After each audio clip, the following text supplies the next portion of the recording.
Today we are solving LeetCode 1480, running sum of 1D array. This is an easy problem, but it teaches some very important DSA fundamentals. In this problem, we will learn 5 key concepts. First, how to traverse a 1D array. Second, how to maintain a cumulative sum. Third, what prefix sum means. Fourth, how to build an answer array step by step. And fifth, why index precision is important while accessing previous values. Let us understand the problem first. We are given an array called nums.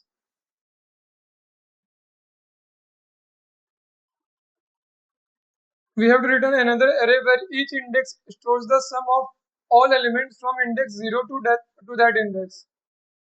The formula given in the problem is running sum I equals nums 0 plus nums I plus nums 1 plus nums 2 plus nums 3 like this till nums I.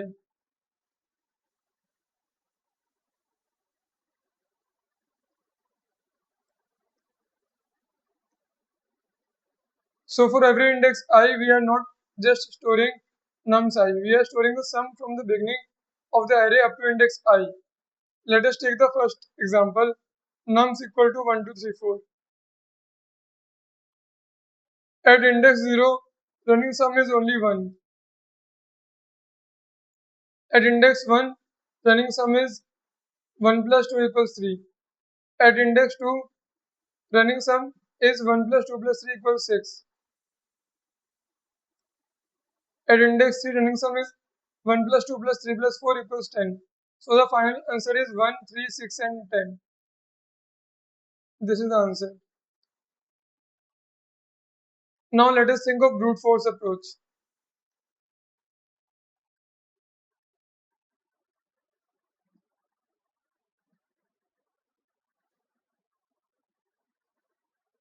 For every index I, we can start from index 0 and add all elements up to index I. For example, if I equal to 3, we calculate nums 0 equals nums 1 plus nums 2 plus nums 3 for I equal to 3. This will give the correct answer. But what is the problem? We are repeatedly calculating the same sums again and again. For index 0, we calculate num 0. For index 1, we again calculate num 0 plus nums 1. For index 2, we again calculate num 0 plus nums 1 plus nums 2. So num 0 and nums 1 are being added again and again. The brute force time complexity will be order of n square. So time will be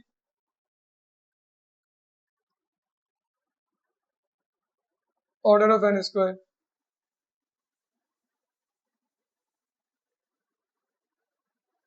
Because for every index we may traverse the array again from the beginning. Now let us move to the optimal approach.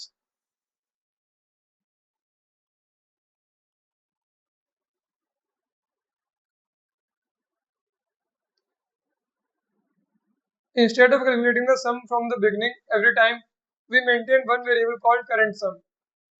Initially current sum equals 0. Now we traverse the array from left to right. At every index I, we add nums I to current sum.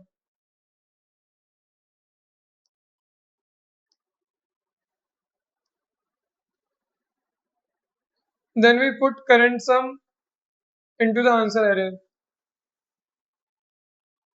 This works because current sum already contains the sum of all previous elements. So when we add nums I, it becomes the running sum up to index I. Let us now write the pseudocode.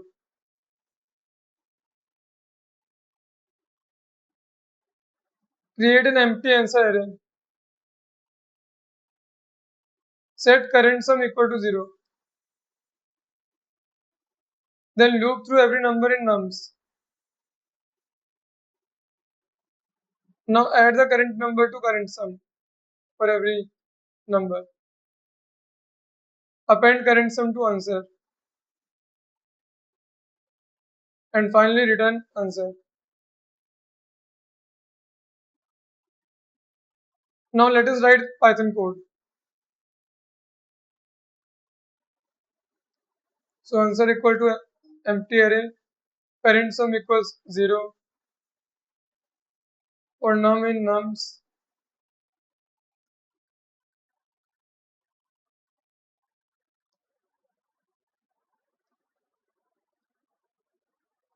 we add num to current sum and append current sum to answer.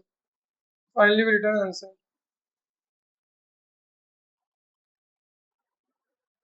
So let us test this code.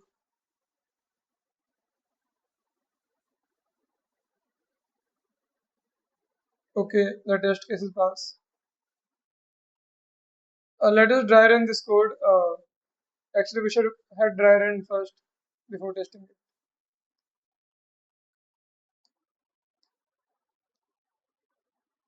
Nums equal 1, 2, 3, 4.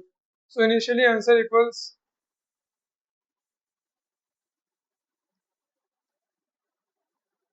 empty and current sum equals 0. Now we start traversing. First number is 1. So current sum becomes 0 plus 1 equals 1 and answer becomes 1.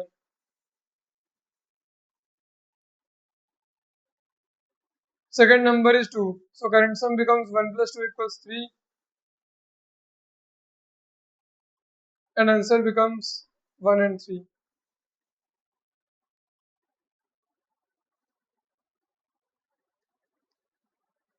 Third number is 3. So current sum becomes 3 plus 3 equals 6 and answer becomes 1, 3 and 6. Fourth number is 4. So now the current sum becomes 6 plus 4 equals 10 and answer becomes 1, 3, 6 and 10. Now the loop ends. So we return 1, 3, 6 and 10. This matches the expected output. Now let us understand this using index-based indexing. So at index 0, running sum 0 equals num 0. And at index 1, running sum 1 equals running sum 0 plus nums 1. Then at index 2,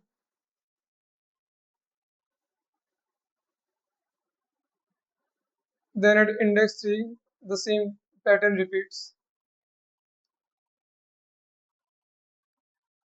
So the general formula is running sum I equals running sum I minus 1 plus nums I. This is the general formula. But this formula is valid only when I is greater than 0. For I equal to 0, there is no I minus 1 index. That means there is no index minus 1 in the running sum logic. This is a very important beginner mistake. If we use I minus 1 without handling index 0 carefully, we may create confusion or wrong logic. Now let us write an alternate in-place solution. In this solution, we modify nums itself. So let me write the new code.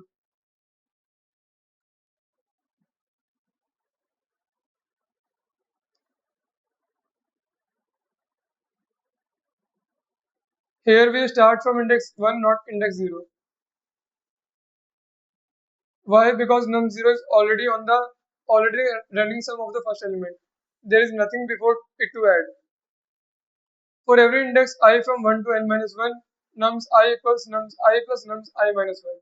But remember, nums I minus 1 has already been converted into the running sum of all previous elements.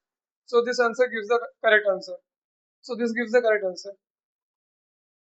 For beginners, the first solution using a separate array is easier to understand. The in-place solution is slightly more space optimized. Now let us calculate time and space complexity. In the first solution, we traverse the array once. So time complexity is order of n. We create an answer array of size n. So the time complexity is space complexity is order of n. This in-place solution. So time complexity for this in-place solution is order of n because we visit every element once. And the space complexity is order of 1 because we don't use any separate array for giving the answer. We are modifying the given array itself. Now let us test the examples.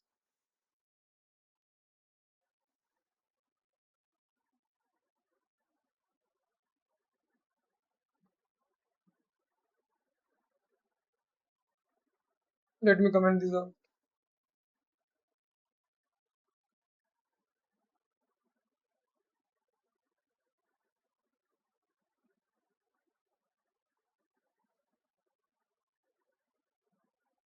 Now let me submit it.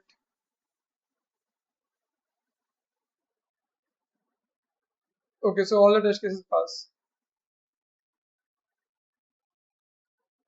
Okay, now let us discuss common mistakes.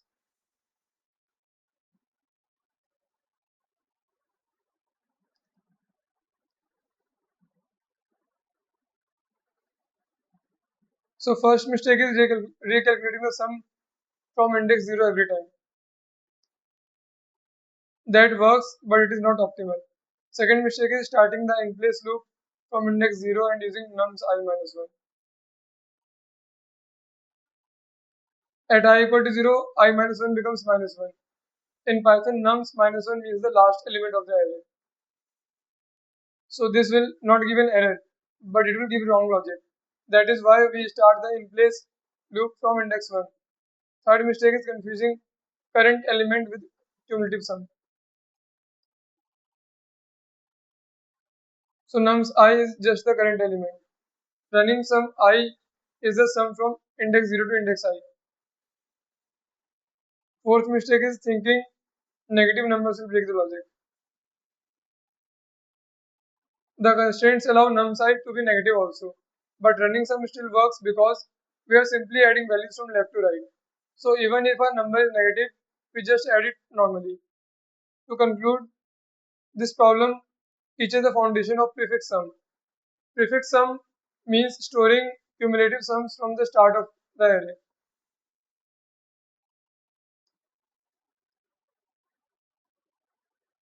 This idea is used in many advanced problems where we need to calculate a subarray efficiently. Subarray sums efficiently. Where we need to calculate subarray sums efficiently, we need to use prefix sum. So even though this problem is easy, the concept is very important. The key idea is simple. Keep a current sum, add each number to it, store it in the answer, and return the answer.